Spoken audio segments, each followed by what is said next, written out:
Hi, everyone. 2 years ago, my life changed forever. My wife, Kelsey, and I welcomed our daughter, Leela, into the world. Now, becoming a parent is an amazing, amazing experience. Your whole world changes overnight, and all of your priorities change immediately, so fast that it makes it really difficult to process sometimes. Now, you also have to learn a tremendous amount about being a parent, like, for example, how to dress your child. This was new to me. This is an actual outfit. I thought this was a good idea. And even Leela knows that it's not a good idea. So there was so much to learn and so much craziness all at once. And to add to the craziness, Kelsey and I both work from home. We're entrepreneurs. We run our own businesses. So Kelsey develops courses online for yoga teachers. I'm an author. And so I'm working from home. Kelsey's working from home. We have an infant, and we're trying to make sure that everything gets done that needs done. And life is really, really, really busy. And a couple weeks into this amazing experience, when the sleep deprivation really kicked in, like around week 8, I had this thought, and it was the same thought that parents across the ages, internationally, everybody has had this thought, which is, I am never going to have free time ever again. And somebody said it's true. Yeah, it's not exactly true, but it feels really, really true in that moment. And this was really disconcerting to me, because one of the things that I enjoy more than anything else is learning new things. Getting curious about something and diving in and fiddling around and learning through trial and error and eventually becoming pretty good at something. And without this free time, I didn't know how I was ever going to do that ever again. And so I'm a big geek. I want to keep learning things. I want to keep growing. And so what I decided to do was go to the library and go to the bookstore and look at what research says about how we learn and how we learn quickly. And I read a bunch of books, I read a bunch of websites, and trying to answer this question: how long does it take to acquire a new skill? You know what I found? 10,000 hours. Anybody ever heard this? 10,000. It takes 10,000 hours. If you want to learn something new, if you want to be good at it, it's going to take 10,000 hours to get there. And I read this in book after book and website after website, and my mental experience of reading all of this stuff was like, no! I don't have time. I don't have 10,000 hours. I am never going to be able to learn anything new ever again. But that's not true. So 10,000 hours, just to give you a rough order of magnitude, 10,000 hours is a full-time job for 5 years. That's a long time. And we've all had the experience of learning something new, and it didn't take us anywhere close to that amount of time, right? So what's up? There's something kind of funky going on here. What the research says and what we expect and have experiences, they don't match up. And what I found, here's the wrinkle. The 10,000 hour rule came out of studies of expert level performance. There was a professor at Florida State University. His name is K. Anders Ericsson. He's the originator of the 10,000 hour rule. And where that came from is he studied professional athletes, world-class musicians, chess grandmasters, all of these ultra-competitive folks in ultra-high-performing fields, and he tried to figure out how long does it take to get to the top of those kinds of fields. And what he found is the more deliberate practice, the more time that those individuals spent practicing the elements, whatever it is that they do, the more time you spend, the better you get. And the folks at the tippy top of their fields put in around 10,000 hours of practice. Now, we were talking about the game of telephone a little bit earlier. Here's what happened. An author by the name of Malcolm Gladwell wrote a book in 2007 called Outliers, the Story of Success. And the centerpiece of that book was the 10,000 hour rule. Practice a lot, practice well, and you will do extremely well. You reach the top of your field. So the message, what Dr. Erickson was actually saying is, it takes 10,000 hours to get to the top of an ultra-competitive field in a very narrow subject. That's what that means. But here's what happened. Ever since Outliers came out, immediately came out, reached the top of the bestseller list, stayed there for 3 solid months. All of a sudden, the 10,000 hour rule was everywhere. And a society-wide game of telephone started to be played. So this message, it takes 10,000 hours to reach the top of an ultra-competitive field, became, it takes 10,000 hours to become an expert at something. Which became, it takes 10,000 hours to become good at something. Which became, it takes 10,000 hours to learn something. But that last statement, it takes 10,000 hours to learn something, it's not true. It's not true. So, what the research actually says, if I spent a lot of time here at the CSU library in the cognitive psychology stacks, because I'm a geek. And when you actually look at the studies of skill acquisition, you see over and over and over a graph like this. Now, researchers, whether they're studying a motor skill, something you do physically, or a mental skill, they like to study things that they can time, because you can quantify that, right? So they'll give research participants a little task, something that requires physical arrangement or something that requires learning a little mental trick, and they'll time how long a participant takes to complete the skill. And here's what this graph says. When you start, so when researchers gave participants a task, it took them a really long time because it was new and they were horrible.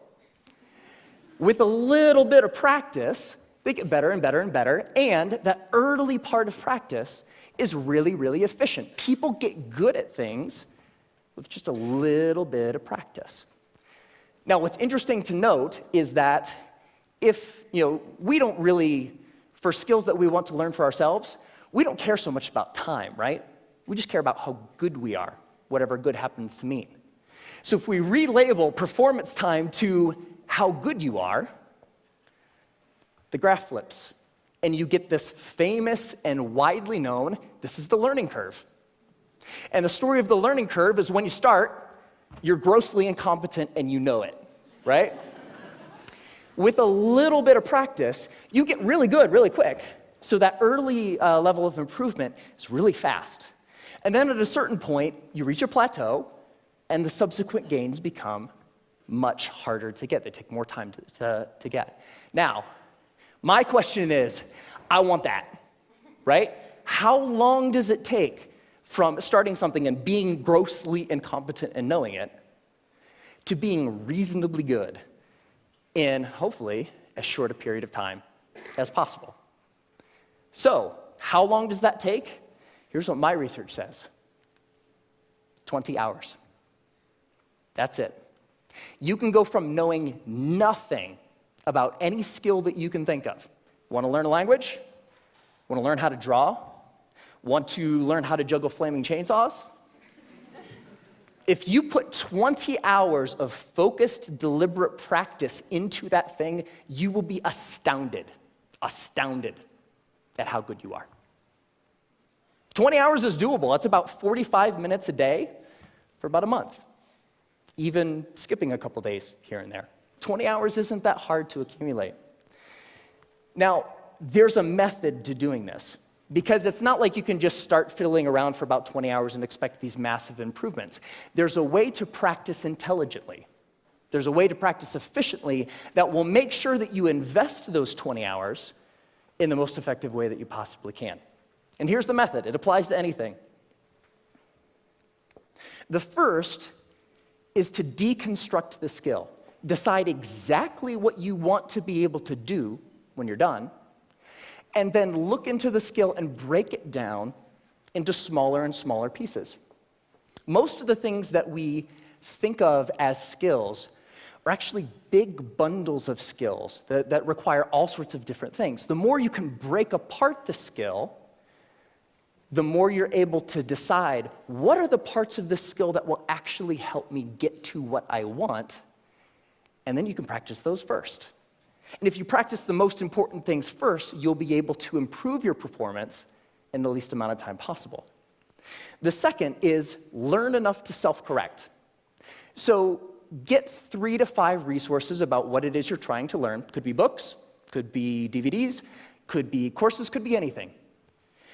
But don't use those as a way to procrastinate on practice. I know I do this, right? Get like 20 books about the topic. It's like, I'm gonna start learning how to program a computer when I complete these 20 books. No, that's procrastination.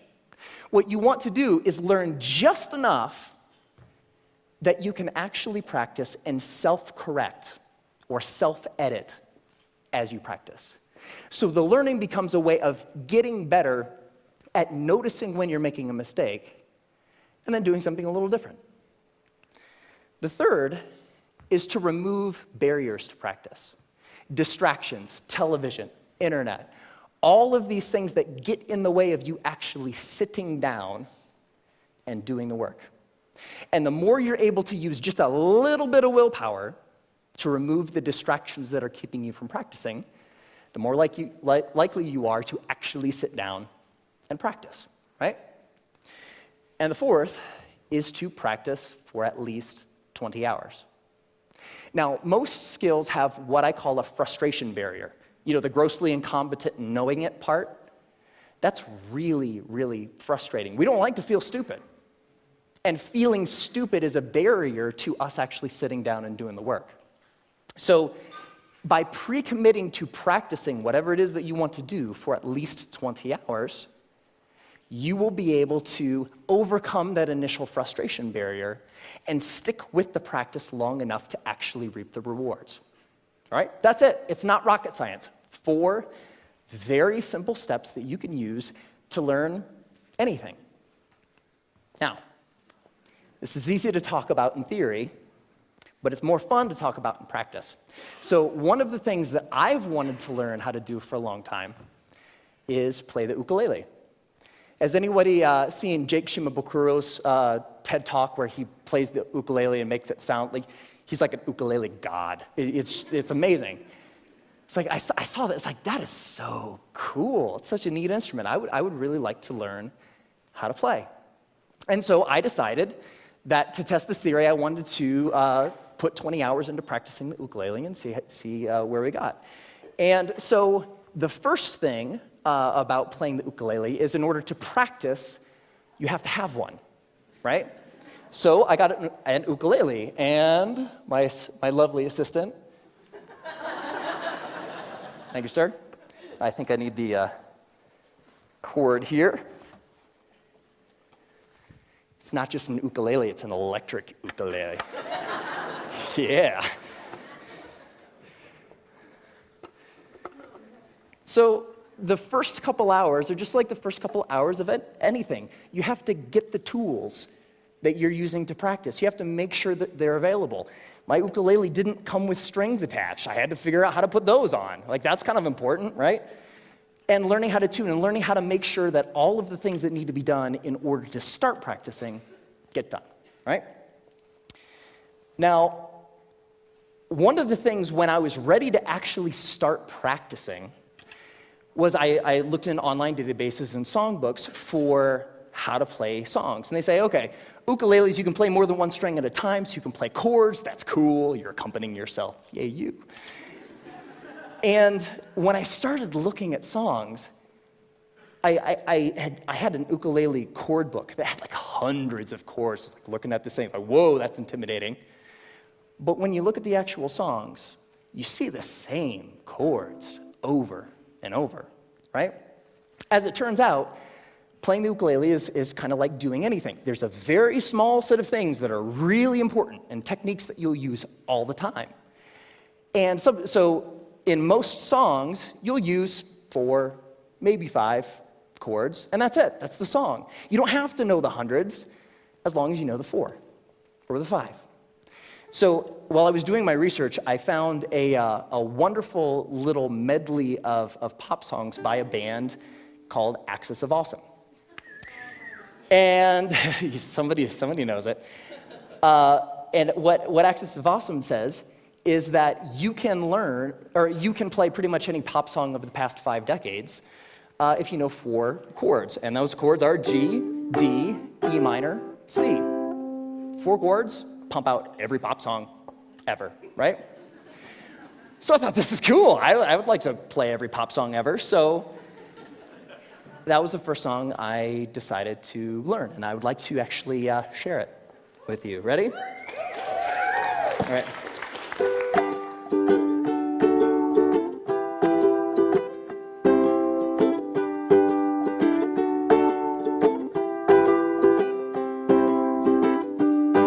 Just a small town girl living in a lonely world. She took the midnight train going anywhere. I heard that you settled down, that you found a girl, that you're married now. Every night in my dreams I see you, I feel you. That is how I know we'll go on. I won't hesitate no more. It cannot wait, I'm yours. 'Cause you are amazing. We did amazing things. If I could, then I would. I'd go wherever you will. And can you feel the love tonight? Can I live with or without you? When I find myself in times of trouble, Mother Mary comes to me. Sometimes I feel like I don't have a partner. No woman, no cry, mama, this surely is a dream. I come from a land down under. Once a jolly swag man camped by a billabong. Hey, I just met you, and this is crazy. Now here's my number, so call me. Hey, sexy lady, whoop, whoop, whoop, whoop, whoop 'em Gangnam Style. Time to say goodbye. Closing time. Every new beginning comes from some other beginning's end.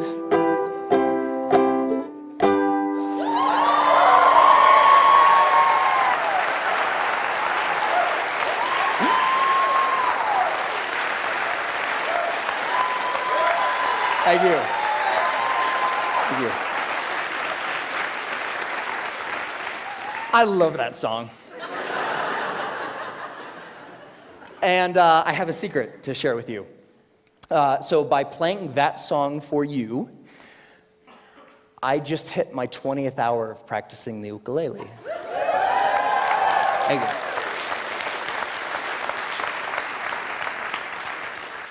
And so it's amazing, pretty much anything that you can think of. What do you want to do?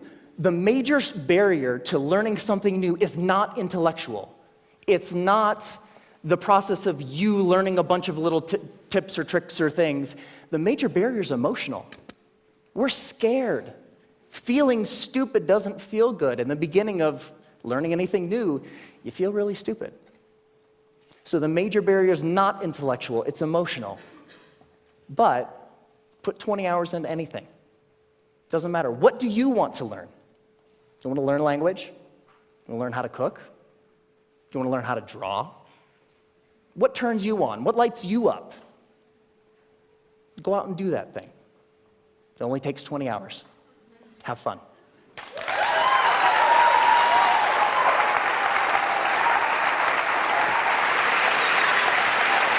Great job.